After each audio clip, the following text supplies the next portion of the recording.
ሰላም ተማሪዎች እንዴት ናችሁ? ዛሬ ደግሞ ለነጥብ 4 ላይ ደርሰናል። 12ኛ ክፍል ቻፕተር 2 ላይ ያለው ቱ ዳይሜንሽናል ሞሽን ብለን የጠራነው ኮንሴፕት አለ። እዛ ላይ ፖይንት 1 ፖይንት 2 2.3 ጨርሰን አሁን ደግሞ አራተኛ ሰብ ቶፒክ ወይም ንዑስ ርዕስ ላይ ደርሰናል። ፕላኔታሪ ሞሽን ኤንድ ኬፕለርስ ብለን እንጠራለን። ስለዚህ የተወሰነ ነገር ለማየት ሞክራለን። ከዚህ ቀጥሎ ምንድነው ኦልዌይስ እንደምናደርገው ኦብጀክቲቭ ምንድነው፣ የትምህርቱ ዓላማ ምንድነው? ምክንያቱም የምትፈተኑ ጥያቄዎች በሙሉ ኦብጀክቲቭ ላይ ዲፔንድ ይሆናል። መጀመሪያ ኦብጀክቲቮችን እናያለን። ከዛ ኦብጀክቲቮቹን ከቨር ለማድረግ እንሞክራለን። ያንን ለማየት ሞክራለን። የመጀመሪያው ኦብጀክቲቭ ምንድነው? ዲስክራይብ ዘ ሞሽን ኦፍ ፕላኔትስ አራውንድ ዘ ሰን ነው። ያው ፕላኔቶች በሳይት ዙሪያ እንደሚንቀሳቀሱ ነው ይታወቃል። ግን እንቅስቃሴያቸው እንዴት አይነት እንቅስቃሴ ነው? በፊት ጊዜ ፕላኔቶች በፀሐይ ዙሪያ በሚንቀሳቀሱበት ሰዓት ሰርኩላር ሼፕ ነበራቸው የሚል ኮንሴፕት ወይም አስተምህሮ ነበረ። እናም ሳይንሱ ሞደርን እየሆነ በሚመጣበት ሰዓት ግን ኤሊፕቲካል ፓዝ እንደሆኑ ለማየት እንሞክራለን። እንቅስቃሴያቸው ኤሊፕቲካል ፓዝ መሆኑን እንረዳለን። ከዛ በኋላ ደግሞ ኤሊፕቲካል ፓዝ ሲሆን ደግሞ ያው ራዲየሱ እኩል አይሆንም አይደለ? ምክንያቱም ሰርኩላር ሼፕ ስላልሆነ ማለት ነው። ከዚህ ጋር ተያይዞ ለምሳሌ ፕላኔቶቹ በፀሐይ ዙሪያ የሚንቀሳቀሱት፣ ስለዚህ ለፀሐይ በሚቀርቡበት ሰዓት እንቅስቃሴያቸው ምን ይመስላል ስፒዳቸው ጋር ተያይዞ እሱን ለማየት ሞክራለን። ሁለተኛ ኦብጀክቲቫችን ደግሞ ስቴት ኬፕለርስ ሎስ ነው። ዴር አር 3 ሎስ፣ 3 ኬፕለርስ ሎዎች አሉ። ኬፕለርስ ፈርስት ሎ፣ ሰከንድ ሎ፣ ኤንድ ሰርድ ሎ ብለን የምንጠራቸው ነገሮች ናቸው። እነዚህን ከዚህ ጋር የተያዙ ነገሮች ምን ነገሮች አሉ በጥያቄዎች ከበድ ለማድረግ እንሞክራለን።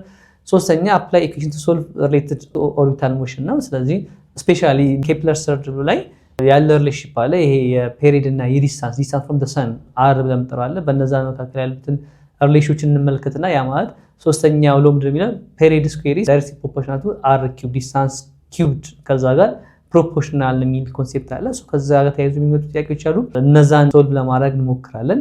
ዲስ ኦል አባውት ኦብጀክቲቭ። ሶስት ኦብጀክቲቮች አሉ። እነዚህን ከቨር ለማድረግ እንሞክራለን። በዚህ ቀጥታ ወደ የፕላኔቶች እንቅስቃሴ ምንድን ነው የሚለውን እንመልከት። ሉክ የአንሸንት ሳይንስ ወይም ሳይንስ ሞደርን ከመሆኑ በፊት የነበረውን አስተምሮ ሃይላይትሊ ለማየት ሞክር። በፊት ጊዜ ያው ሃይማኖታዊ አስተምሮቶች ይስፋፉ ስለነበረ ከዚህ ጋር ተያይዘው የሚታመነው ነበረ ፀሐይ ናት መሬትን የምትሽከረከረው ብሎ ያስቡ ነበር ሰዎች። ወይንም እንደዚህ አይነት አስተምሮ ነበረ፣ ፀሐይ መሬትን ትዞራለች ወይም ትሽከረከራለች ብለው ያስቡና የተነትኑ ነበርበት። ናውዴይስ ግን ከተወሰነ ጊዜ በኋላ የሳይንሱ ሞደርን እየሆነ በሚመጣበት ሰዓት ነው የሚል አስተምሮ መጣ። ፀሐይ ሳትሆን መሬትን የምትሽከረከረው ፕላኔቶች፣ ያው እርዝን ፕላኔት ናት። ፕላኔቶች እንደ እርዝ፣ እንደ ማርስ፣ ጁፒተር፣ ቬነስ ብለን ጠራቸው በፀሐይ ዙሪያ ነው የሚንቀሳቀሱ ነው ብለው ነው የታሰዳት። ሚንስ ፀሐይ ምንድናት ነው? ፊክስድ ናት። ሌሎች ነገሮች በዛ ዙሪያ መንቀሳቀስ ይችላሉ። ይሄ ነው የነበረው አስተምሮ። አሁን ናውዴይስ ያለው ዘመናዊ ትምህርት ወይም ሳይንሱ ዴቨሎፕ ከሆነ በኋላ ይሄ እንደዚህ አይነት አስተምርቶች መጥቷል። ስለዚህ ፕላኔቶች በማን ዙሪያ ይንቀሳቀሳሉ? በፀሐይ ዙሪያ ይንቀሳቀሳሉ የሚል አስተምሮች አሉ ነው። ነገር ግን ፕላኔቶች በፀሐይ ዙሪያ በሚንቀሳቀሱበት ሰዓት አንዱ በአንዱ ላይ ክሮስ አያደርግም ነው። ዲስ ለምሳሌ ለፀሐይ የቀረበው ሜርኩሪ ነው። ከዛ ሌሎች ፕላኔቶች አሉ። ሶስተኛ ላይ የምናገኘው እርዝ ነው። ከእርዝ ቀጥሎ ከዛ የምናገኘው ማርስ አለ፣ ጁፒተር እያለን እንደምንጠራቸው ብዙ ፕላኔቶች ስላሉ እነዛን ነው የምንመስለው። ስለዚህ ያ ማለት ዴር ፓዝ አላቸው። ፓዛቸውን በሚንቀሳቀሱበት ሰዓት ፓዛቸውን አይለቁም። ፓዛቸውን ሳይለቁ ይንቀሳቀሳሉ።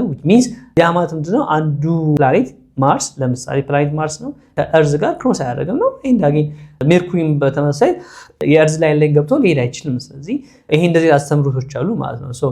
ሪስፔክቲቭ ኦፍ ዴር ዲስታንሳቸውን ርቀታቸውን ጠብቆ አንዱ ፕላኔት ከአንዱ ፕላኔት ያለውን ርቀት ጠብቆ ይንቀሳቀሳል ብለን እናስተምራለን።